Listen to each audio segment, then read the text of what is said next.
अगला क्वेश्चन है, सेब का खाने योग्य भाग क्या कहलाता है? तो सेब का खाने योग्य भाग पुष्पासन कहलाता है। पुष्पासन, ये जो क्लास चल रही है पेट एग्जाम 2023 और दिल्ली पुलिस में जीएस की और जीके के लिए इतनी बेहतरीन होने वाली है कि आप पेपर के बाद सोचोगे, अगर अब ना पढ़े तो। पढ़ लिए तो फोड़ के आओगे, पेपर को फोड़ दोगे। सेब का खाने योग्य भाग क्या कहलाता है? पुष्पासन। भारत के प्रथम कार्यवाहक प्रधानमंत्री कौन थे? प्रथम कार्यवाहक, ठीक है, तो कार्यवाहक में प्रथम थे गुलजारी लाल नंदा 1964 में। ये सिर्फ 13 दिन के लिए, गुलजारी लाल नंदा 13 दिन के लिए प्रधानमंत्री बने थे। कितने दिन के लिए? 13 दिन के लिए। ये आपको याद रखना है। अब क्यों बने थे? कारण भी तो होना चाहिए कुछ बनने का, ऐसे तो बन नहीं जाएंगे कि भैया हमको बना दो। तो गुलजारी लाल नंदा जब 1964 में प्रधानमंत्री बने तो उससे पहले प्रधानमंत्री पंडित जवाहरलाल नेहरू थे। उनकी मृत्यु अचानक हो गई, इस वजह से कार्यवाहक प्रधानमंत्री के रूप में इनको बनाया गया। तो ये सिर्फ 13 दिन रहे, उसके बाद इनके बाद लाल बहादुर शास्त्री जी प्रधानमंत्री बने। अगला क्वेश्चन है, देखते रहिए। अंग्रेजों ने दक्षिण भारत में अपनी पहली फैक्ट्री कहाँ खोली? तो दक्षिण भारत में अपनी पहली फैक्ट्री मसूलीपट्टनम में खोली थी। कहाँ खोली? मसूलीपट्टनम, मसूलीपट्टनम में। ठीक है, इसको लिख लीजिएगा। मसूलीपट्टनम में खोली 1611 में। नील विद्रोह का जमकर समर्थन करने वाले हिंदू पैट्रियाट्स के संस्थापक कौन थे? मतलब संपादक कौन थे हिंदू पैट्रियाट? तो देखते हैं, इसके संपादक थे हरीश चंद्र मुखर्जी। हरीश चंद्र मुखर्जी, हरीश चंद्र मुखर्जी लिख लीजिएगा। भारत का सर्वाधिक ऊंचाई पर स्थित युद्ध स्थल कौन सा है? सियाचिन, ये तो सबको पता होगा। सियाचिन, सियाचिन। विश्व के सबसे ऊंचे पर्वतों का निर्माण किस हलचल के दौरान हुआ? तो यह है अल्पाइन हलचल। अल्पाइन हलचल, अल्पाइन हलचल। आगे देखिए, किस गवर्नर जनरल के शासनकाल में चतुर्थ आंग्ल मैसूर युद्ध हुआ जिसमें टीपू सुल्तान मारा गया? तो यह है लॉर्ड वेलेजली। लॉर्ड वेलेजली, यही गवर्नर जनरल था। इसी समय चतुर्थ आंग्ल मैसूर युद्ध हुआ जिसमें टीपू सुल्तान की मृत्यु हो गई। हरित क्रांति का प्रभाव, हरित क्रांति का प्रभाव किस तरह की फसलों पर नगण्य या बहुत कम रहा? तो ये है मोटे अनाजों पर। मोटे अनाजों पर इसका प्रभाव नहीं पड़ा क्योंकि इनकी खेती नहीं हुई। इनकी खेती सिर्फ धान और गेहूं के लिए ही हरित क्रांति को ज़्यादा यूज में लाया गया। तो देख लेते हैं कुछ क्वेश्चन हरित क्रांति से। भारत में हरित क्रांति के जनक पता ही होगा सबको, M S Swaminathan. M S Swaminathan, ये भारत में है हरित क्रांति के जनक। अगर विश्व लेवल पे बात करें, वर्ल्ड लेवल पे, तो वर्ल्ड लेवल पे हरित क्रांति मतलब विश्व में हरित क्रांति के जनक कौन है? Norman Borlaug. नॉर्मन बोरलाग, ठीक, लाग लिख लीजिएगा। अगला क्वेश्चन है, भारत का सबसे बड़ा नदी द्वीप कौन सा है? तो भारत का सबसे बड़ा नदी द्वीप कौन सा? मांजुली, मांजुली। पांड्य शासकों की राजधानी कहाँ थी? पांड्य शासकों की राजधानी मदुरई, मदुरई। ठीक है, आगे देखिए, घड़ी में चाबी भरने से कौन सी ऊर्जा संचित होती है? तो घड़ी में चाबी भरने से स्थितिज ऊर्जा संचित होती है। कौन सी? स्थितिज ऊर्जा। किसके निधन के पश्चात? ठीक है, आगे देखिए, किसके निधन के पश्चात गुलजारी लाल नंदा को पहली बार भारत का प्रधानमंत्री बनाया गया? तो अभी अभी हमने बताया है, ये प्रथम कार्यवाहक प्रधानमंत्री थे। तो किसके निधन पे? पंडित जवाहरलाल नेहरू। ऑक्सीजन और हाइड्रोजन गैस के विसरण दर का अनुपात क्या है? तो यह है 1:4। जैन मतावलंबियों ने बोलचाल की किस भाषा को अपनाया है? जैन मतावलंबियों ने बोलचाल की किस भाषा को अपनाया है? तो इन्होंने अपनाया था प्राकृत। प्राकृत, और प्राकृत को ही क्या कहा जाता है? अर्धमागधी या मगधी भी पढ़ते हैं कुछ लोग। अर्ध आधा और मागधी या मगधी, जो लिखना लिख लीजिए, बस याद रखिएगा। नागालैंड दिवस कब मनाया जाता है? तो नागालैंड दिवस 1 दिसंबर को मनाया जाता है। नागालैंड दिवस 1 दिसंबर। अब 1 दिसंबर को क्यों मनाया जाता है? क्योंकि 1 दिसंबर 1963 को भारत के 16वें राज्य के रूप में नागालैंड का निर्माण हुआ था। इसलिए 1 दिसंबर को क्या मनाया जाता है? नागालैंड दिवस। कौन सा पर्वत महाद्वीपीय जल विभाजक के रूप में जाना जाता है? कौन सा पर्वत महाद्वीपीय जल विभाजक के रूप में जाना जाता है? तो ये है रॉकी पर्वत। कौन सा? रॉकी। अगला है, भारत में हरित क्रांति का जनक बता चुका हूँ, एम.एस. स्वामीनाथन, अभी बताया है। दीनबंधु सार्वजनिक सभा की स्थापना 1884 में किसने की थी? दीनबंधु सार्वजनिक सभा की स्थापना 1884 में ज्योतिबा फुले ने की थी। ज्योतिबा फुले, फुले, ये ऐसे लिखा फुले। जो नहीं पढ़ रहे हैं, जो लोग कभी नहीं पढ़े हैं, वो लोग लिख लीजिए।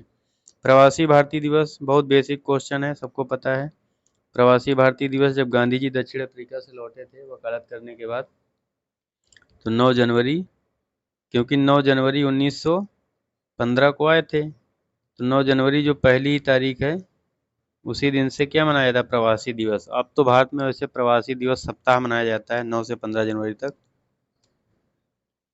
आगे देखिए, अगला क्वेश्चन है, जीवन चक्र की दृष्टि से पौधे का सबसे महत्वपूर्ण अंग कौन सा है? सबसे जीवन महत्वपूर्ण अंग कौन सा है? पुष्प। क्यों? क्योंकि ये क्या पूछ रहे हैं? जीवन चक्र की दृष्टि से सबसे महत्वपूर्ण अंग कौन सा है? पुष्प है। जिन प्रश्नों का उत्तर सदस्य लिखित रूप में चाहता है, मतलब सदन की बात कर रहे हैं, जिन प्रश्नों का उत्तर सदस्य लिखित रूप में चाहता है उसे कौन सा प्रश्न कहा जाता है? तो उसे अतारांकित प्रश्न कहा जाता है। अतारांकित प्रश्न कहा जाता है जिन प्रश्नों का उत्तर सदस्य लिखित रूप में चाहता है, अतारांकित प्रश्न कहा जाता है। वैसे 11 से 12 बजे के बीच में सदन में प्रश्नकाल का समय होता है। 11 से 12 के बीच में प्रश्नकाल, और इस प्रश्नकाल में 3 प्रकार के प्रश्न पूछे जा सकते हैं। पहला है तारांकित, दूसरा है अतारांकित, ठीक है, तीसरा हम उसको अल्प सूचना के नाम से डाल सकते हैं, अल्प सूचना, अल्प नोटिस, ठीक। तो पहला तारांकित, अतारांकित दूसरा, और तीसरा है अल्प सूचना, अल्प नोटिस, ठीक। अब हमने बता ही दिया है कि लिखित उत्तर चाहने वाले प्रश्नों को क्या कहा जाता है? अतारांकित। तो जिनका मौखिक उत्तर चाहिए उनको क्या कहेंगे? उनको तारांकित। स्टार बना देंगे कि भैया इनका मौखिक ही बता दो। अगला क्वेश्चन देखिए, किस उपकरण द्वारा ध्वनि ऊर्जा को विद्युत ऊर्जा में, मोस्ट इंपॉर्टेंट क्वेश्चन है ये, पेट में 100% आएगा। ध्वनि ऊर्जा को विद्युत ऊर्जा में परिवर्तित किया जाता है। तो ध्वनि ऊर्जा को विद्युत ऊर्जा में किसके द्वारा परिवर्तित किया जाता है? माइक्रोफोन। माइक्रोफोन, माइक्रोफोन क्या है? ध्वनि ऊर्जा को विद्युत ऊर्जा में बदल देता है। एक क्वेश्चन आता है हमारा डायनमो का, पूछा जाता है यांत्रिक को विद्युत में। यांत्रिक को, 2 क्वेश्चन बता रहा हूँ, ध्यान से लिख लीजिएगा। यांत्रिक को विद्युत में बदल रहा है, तो यांत्रिक को विद्युत में कौन बदल रहा है? ये बदलता है डायनमो, ठीक है। 2 ही क्वेश्चन बनते हैं यहाँ से। यांत्रिक को विद्युत में डायनमो बदल रहा है, और ध्वनि ऊर्जा को विद्युत में बदल रहा है माइक्रोफोन, ठीक है। ये क्वेश्चन तो बेकार है प्रतापपुर वाला, कोई मतलब को नहीं। अगला है, चिकित्सक दिवस कब मनाया जाता है? चिकित्सक दिवस कब मनाया जाता है? तो चिकित्सक दिवस हमारा मनाया जाता है 1 जुलाई। 1 जुलाई। अब ऐसा क्यों? तो इसका कारण समझिए, 1 जुलाई को क्यों मनाया जाता है। तो 1 जुलाई 1882 को भारत में एक व्यक्ति का, महान व्यक्ति का जन्म हुआ, जिनको बीसी राय के नाम से जाना गया बाद में, क्योंकि तुरंत तो नहीं जाना जाएगा। बीसी राय, इनका पूरा नाम है विधान चंद्र राय, ठीक, बीसी राय या विधान चंद्र राय। ये बहुत बड़े चिकित्सक हुए, बहुत बड़े चिकित्सक हुए और बाद में पश्चिम बंगाल के दूसरे सेकंड सीएम भी हुए। ठीक है, सेकंड सीएम भी हुए और इनको भारत रत्न मिला 1961 में। 1961 में भारत रत्न इनको दिया गया। बीसी राय को 1961 में भारत रत्न दिया गया। 1961 में पश्चिम बंगाल के दूसरे सीएम बने और ये बहुत बड़े चिकित्सक तो थे ही थे। ठीक है, तो इनके जन्म की जो तिथि है 1 जुलाई, तो 1 जुलाई को ही क्या मनाया जाता है, चिकित्सक दिवस के रूप में मनाया जाता है। आगे देखिए, एशिया माइनर एवं दक्षिण रूस में स्थित अंतर्देशीय सागर का नाम क्या है? एशिया माइनर एवं दक्षिण रूस में स्थित अंतर्देशीय सागर का नाम काला सागर। काला सागर। आधुनिक राजनीतिक दर्शन का पिता, ये क्वेश्चन पीछे हो चुका है, मैकियावली। मैकियावली बता चुके हैं, मैकियावली। ठीक है, लिख लीजिएगा। रसायनों की मांग आपूर्ति हेतु कौन सा बंदरगाह स्थापित किया गया है? ये भी बता चुके हैं, दहेज। दहेज, दहेज कहाँ है? कमेंट बॉक्स में आप लोग बताइएगा। प्रतिहार वंश का सर्वाधिक प्रतापी और महान शासक कौन हुआ? तो ये हुआ मिहिर भोज। मिहिर भोज पढ़ लीजिए अभी मन लगा के, नहीं ये क्वेश्चन जब मिलेंगे पेपर में और छोड़ के आओगे तो रोने के अलावा कुछ मिलेगा नहीं। अभी पढ़ लो, समय है, इसीलिए मैं ऐसी सीरीज चला रहा हूँ। प्रतिहार वंश का सर्वाधिक प्रतापी शासक मिहिर भोज। अगला क्वेश्चन है, अंतर्राष्ट्रीय नेल्सन मंडेला दिवस कब मनाया जाता है? तो अंतर्राष्ट्रीय नेल्सन मंडेला दिवस कब मनाया जाता है? ये मनाया जाता है 18 जुलाई को। 18 जुलाई। तो इनकी एक बुक पूछी जाती है जो कि इनकी आत्मकथा ही है। बुक का नाम है ए लॉन्ग वॉक। लिख लीजिए, बहुत इंपॉर्टेंट है क्योंकि जुलाई का महीना चल रहा हो, आगे भी अभी जल्दी ही बीता है, कुछ दिन बाद पेपर है, तो इस हिसाब से पूछ सकता है। A long walk to freedom, आज़ादी की ओर लंबी यात्रा। ठीक है, फ्रीडम। ऐसा क्यों? क्योंकि इन्होंने 27 ईयर्स अपने जेल में गुजारे हैं। जिंदगी की शुरुआती 27 साल इनके जेल में गुजरे हैं। तो उन्होंने अपनी आत्मकथा लिखी a long walk to freedom. 18 जुलाई को नेल्सन मंडेला दिवस मनाया जाता है, 18 जुलाई को।